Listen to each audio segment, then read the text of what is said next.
Thank you for the introduction. My picture in the previous slides was when I was singing in the choir. Now I'm working in the non-profit organization. I run a non-profit organization that facilitates the quantum collaboration between Korea and US, plus Canada, basically North America. So I called it Quantum Chorus. So that makes historical, I guess. So this was presented in the Q2B24 2 months ago. So some of you may be familiar with the contents, but I'll introduce quantum. What is being done in quantum field in Korea. First, the vision and policy. There was an announcement of a national quantum vision and strategy and goals in last year, about a year and a half ago. There was the 7 strategies announced, basically covering all the aspects of the quantum field, including workforce, R&D and infrastructure, economy, security, and international collaboration, and the supporting infrastructures like that.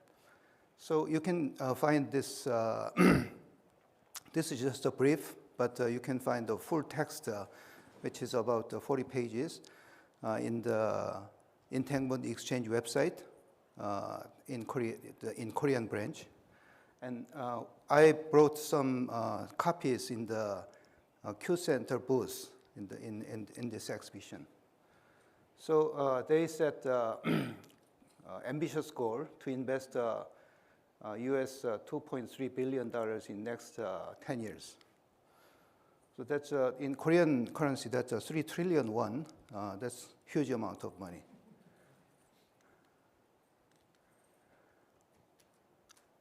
And there was a Quantum Act passed by the Congress last year. I guess it was October. The Congress is now doing a lot to protect the democracy of Korea, but they passed the Quantum Act last year unanimously, bipartisan. So basically, the Quantum Act is to secure the fund for next 5 to 10 years, because in Korean funding system, the Department of Finance has a great power. They authorize all the fundings in the government. So when there is a specific act on specific technologies, it is much easier to secure the funding. So basically, the act recognizes quantum technology as the core for the industrial revolution, which is a very famous word. Industrial revolution is kind of a very buzzword in Korea. And also, it requires to foster the quantum technology from the long-term perspectives, not just 1 or 2 years. And also it describes to prepare the comprehensive plan for the ecosystem support. So the government is to establish the strategy committee under the Prime Minister's office. Right now it is being organized after this political events, political situations, I guess. And also, government is to establish a special budget for quantum technology support. So that makes it easy to secure the budget from the Ministry of Finance. And they are going to develop a comprehensive development plan every 5 years, and also designate the hubs for research communities and industries. This year, they announced a rather detailed plan, which is called the Quantum Initiative Korea. So it basically identifies 9 core technologies, which is here in green boxes.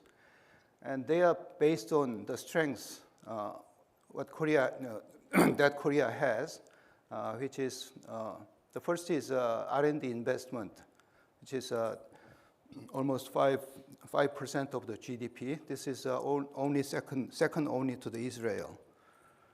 And then top-tier industries like semiconductor and IT.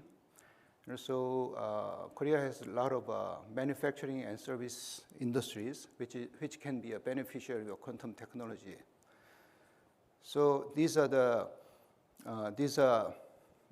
to build on the main four strategies, which is not much different from national quantum strategy, like R&D and workforce, international collaboration, and industrialization.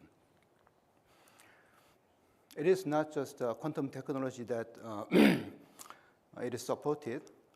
Korea has actually identified the 12 technologies as critical and emerging technology. In other words, it is called the national strategic technologies.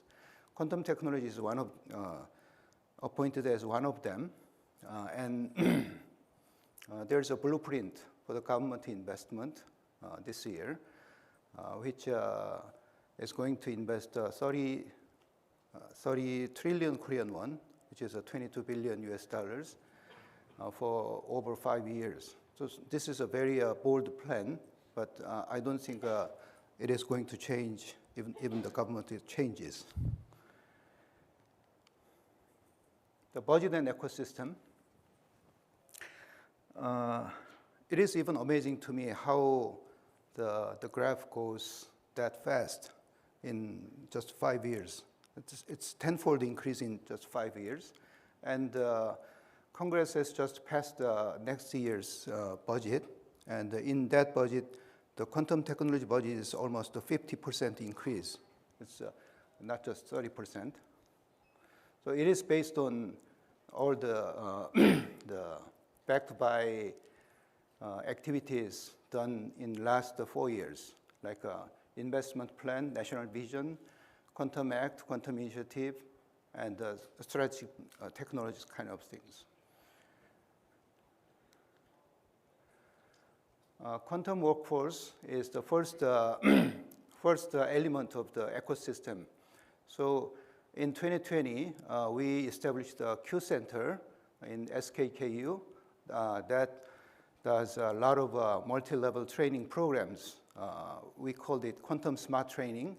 That's basically to send out the postdocs and graduate students to overseas for the short training up to 1 or 2 years.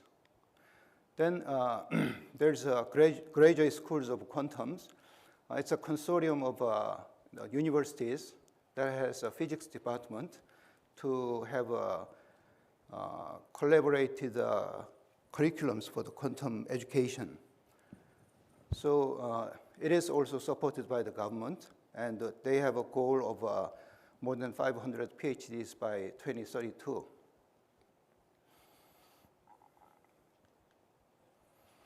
Another element is the industry association, like UK Quantum just presented. It just it's still young. Was inaugurated in 2022 with 32 companies, but now in just 2 years, it is almost doubled, more than doubled, and with a lot of the overseas companies like QERA, Keysight, Quandela, IBM, Jury Instance, Pascal. So they are still young and looking for opportunities and collaborations with the overseas companies.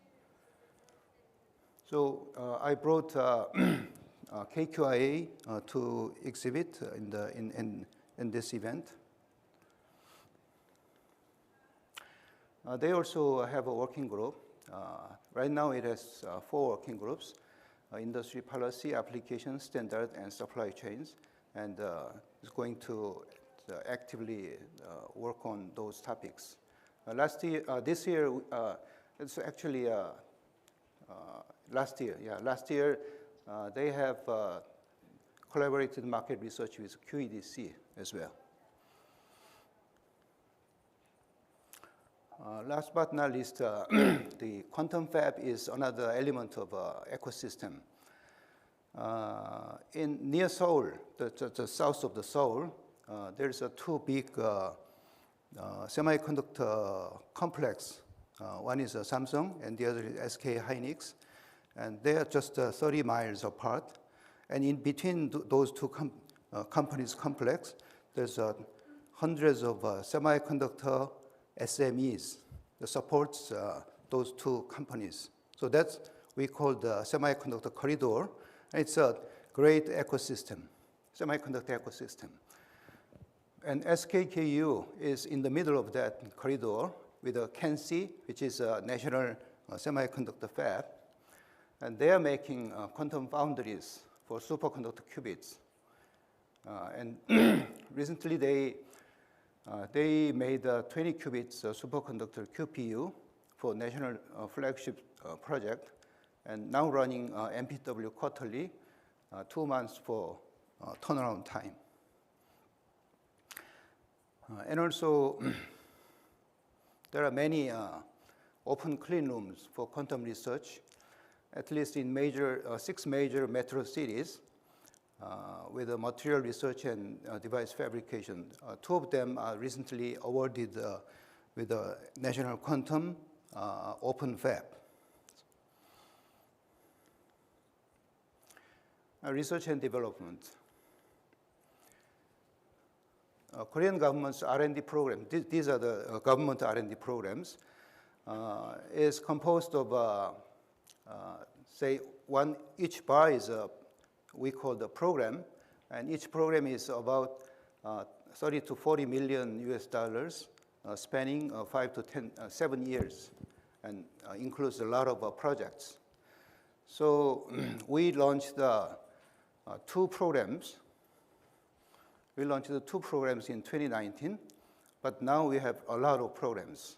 So in this year, we're gonna expect a lot of programs with increased budget in all the areas of the quantum technology, like computing, sensing, communication, and core and basic technologies,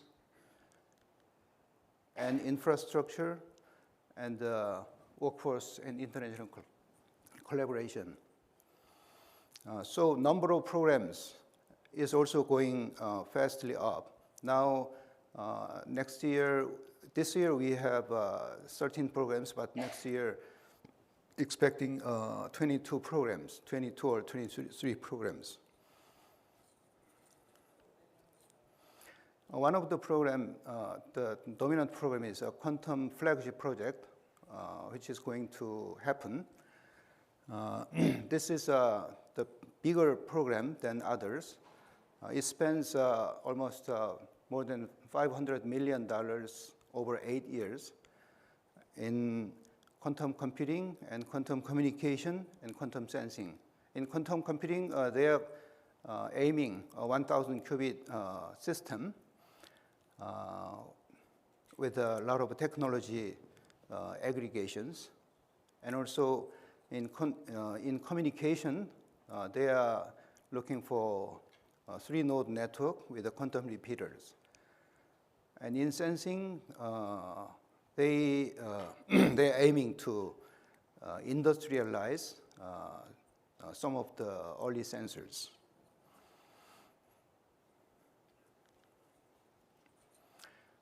And this is just a preparation for the flagship project, which is flagship project is like 1,000 qubits, but 50 qubit quantum computer program is running, and it is SKKU and the CRIS is working together to make this 50 qubit quantum computer. So last year, the SKKU made the 20 qubit QPU, and CRIS made the system. And now SKKU is running a superconductor qubit foundry, and CRIS is going to make 50 qubit and cloud services by 2026. So it is going to be a technology platform and also systems testbed to foster some the supply chain companies. And it is going to be extended to 1,000 qubit system development. These are the list of the national institutes that are participating in the quantum technology development. The CRIS is like NIST in the United States, and KIST is the first national institute in Korea. ITRI is famous, the Telecommunication Institute that developed CDMA systems, CDMA and 2G, 3G, 4G systems. And KIST has a supercomputer organization.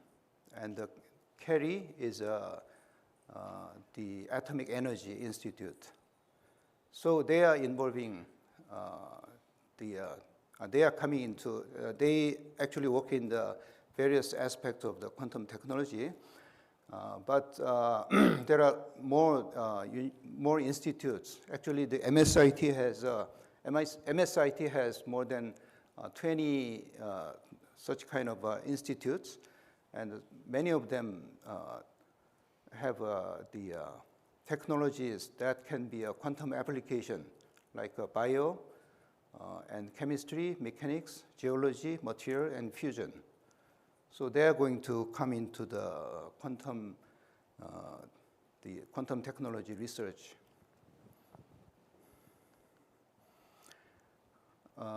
Last but not least, as many people said, Korea has a very bold plan, very ambitious and bold plan, but it's not possible to do it alone. So international collaboration is very crucial in success of this plan.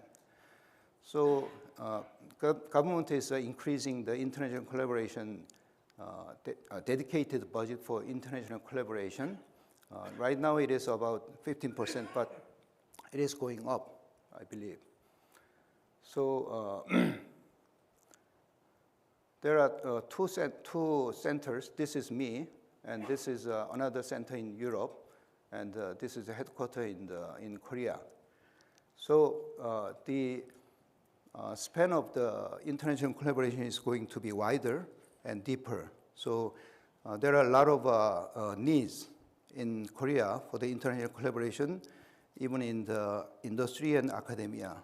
So in coming next year, in June, there is going to be an event called Quantum Korea, which is a third annual event. And we have a lot of the exhibitions last year. We had almost 80 companies in the exhibition, and probably hoping to have a bigger one next year. So, and this is in the Korean booth, so please stop by and pick this up. Thank you very much.